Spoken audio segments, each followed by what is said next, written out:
So, Eamon, we often hear people say, why can't things be sorted out man to man in a straightener? But certainly in this case, the latest violent death in Ireland, it seems that this straightener went particularly wrong for a guy called William Moorehouse, who's tragically been killed. Yeah, the 36-year-old father of six. I mean, it's tragic on a lot of levels. So it looks like at the moment, the main kind of line of inquiry that we know of at the moment is that there was some kind of a straightener organised and that he was due to, whatever, settle his differences with somebody, but instead appears to have been ambushed by a number of men. A number of weapons were found in the vicinity of where he'd been attacked in Bray. And he suffered a number of, it looks like stab wounds at this stage is the information that we're getting. It just, I suppose it's one of these things that, if he went to a situation like this where he was going to fight somebody and then was effectively ambushed, that looks like kind of the main line of inquiry at the moment. So, I mean, it looks like a pretty cowardly attack that, a group of people grouped up on a single guy to have a go at him. Willie Moorehouse seems to be known as Willie Pop locally. Absolutely not some sort of hardened criminal, not somebody who is being linked to any sort of major criminal activity or anything like that. So, I mean, it's pretty shocking that a man can end up dead in these circumstances. Two men have been arrested. At this point, Gardaí haven't necessarily upgraded it to a murder investigation, but obviously they're continuing to investigate, and that process can take a while. There's a post-mortem is occurring at the moment, and that will lead to further developments in the inquiry, no doubt. What do we know about these two men? At the moment, all we know is that one is in their 20s, the other's in their 40s. They're arrested under the Criminal Justice Public Order Act.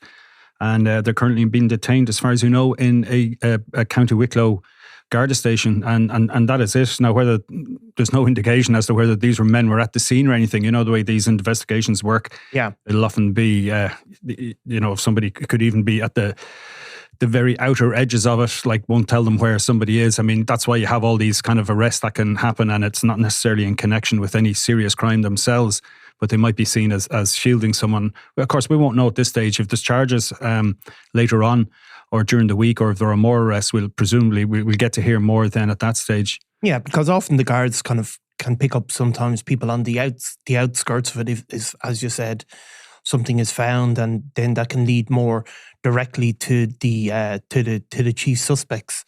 We do know, of course, that from what we've been told, that this is a kind of a localised dispute, that there is not, that, what it obviously occurred in Bray, in the Bray area anyway, and that, that's the focus of the Garda investigation. Yeah, our colleagues in the Irish Independent have pretty much reported that the Gardaí believe that Mr. Moorehouse knew his attackers and tried to escape from them before he was attacked, and he ended up, they think he was stabbed close to a playground on the Boghall Road in Bray, and he died a kind of a short distance later. And I suppose that there's been quite shock in the town as well. I think one of the local schools had to close for the day.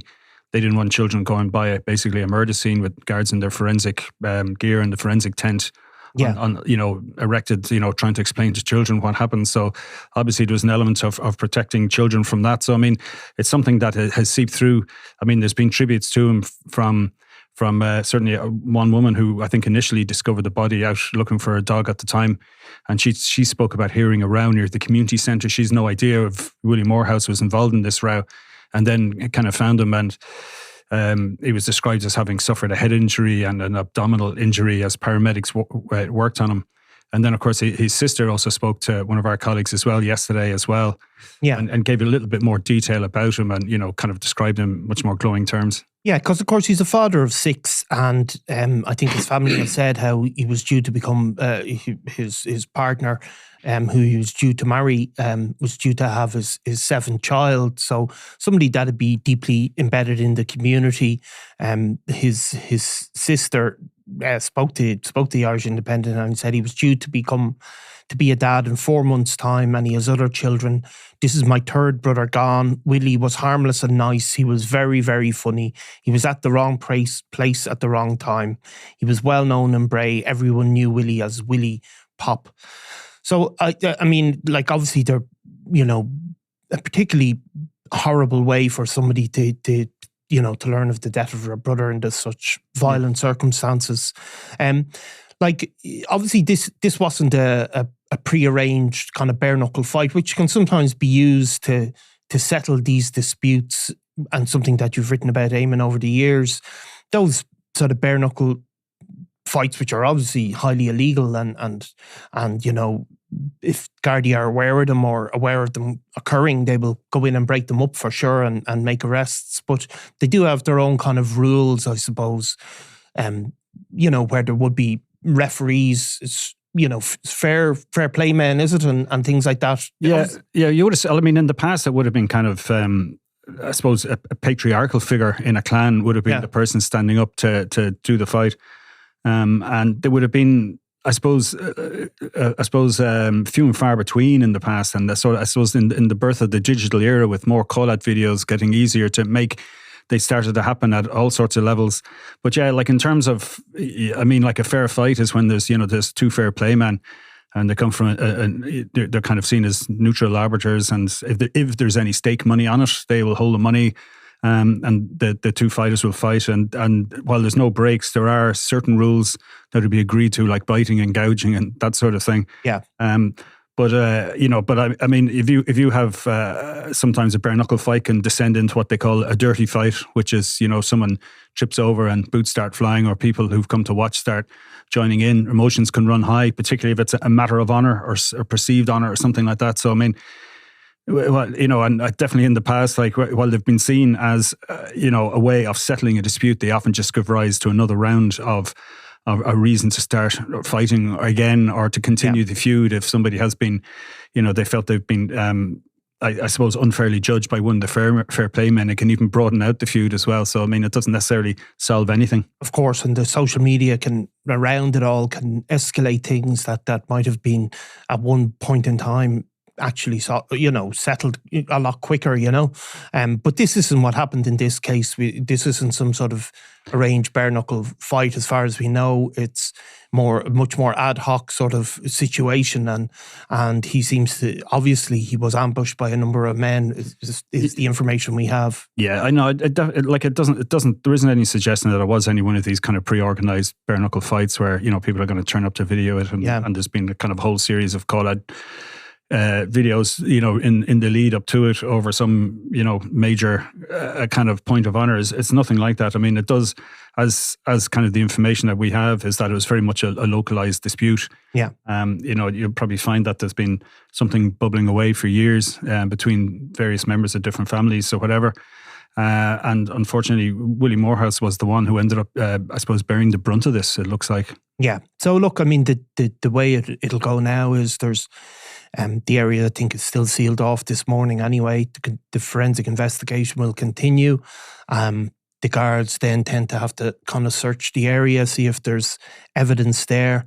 And obviously we'll await for the post-mortem results, which tend not to be made public. But I don't think this is, like these sort of things when they happen in these areas. I mean, CCTV tends to be almost everywhere. It's the guards will make progress in this. Yeah, I mean, I said, there's extensive networks of CCTV in this area. And so, I mean, that takes time to harvest and to go through. I know they use AI programs now, artificial intelligence, to go through them. So it isn't necessarily as a drawn out process as it used to be. So all of that will have to be gone through. And, obviously the whole kind of chain of evidence will have to be preserved. I mean, certainly there was people complaining, I think, in that particular area where this happened, that there would have been antisocial behaviour reported there in recent months, and Gardaí were being alerted to open drug dealing in front of people, which weren't happy about it, which is nothing to say. It's not a problem that's solely kind of Bray's by any means. Yeah. This is something I think we're seeing in towns like Bray all over the country, and all over parts of Dublin, that it's very much become kind of the norm. It doesn't excuse kind of the behaviour that goes on. Yeah. But unfortunately, sometimes this, once you get that kind of drug dealing, you're going to have acts of intimidation. And once you have acts of intimidation, the chances are you're going to have retaliation. And then who knows, something's going to go wrong. Not suggesting that Willie Moorehouse was involved in anything like that. No. But we've seen it in other towns where bins are set alight. You spoke recently before about drug intimidation. And And sometimes, and it's pure fluke in many cases that no one is killed in these situations. Exactly. Well, look, our thoughts are with Willie's family and this very difficult time, and no doubt we'll come back to the story as the week goes on. Thanks, Eamon. Thank you, Niall. I'm Nicola Tallant, and you're watching Crime World, a podcast about criminals, drugs and the underworld in Ireland and across the globe. Make sure you subscribe to our channel and turn on notifications so you can be the first to watch all our latest episodes. You can also listen wherever you get your podcasts.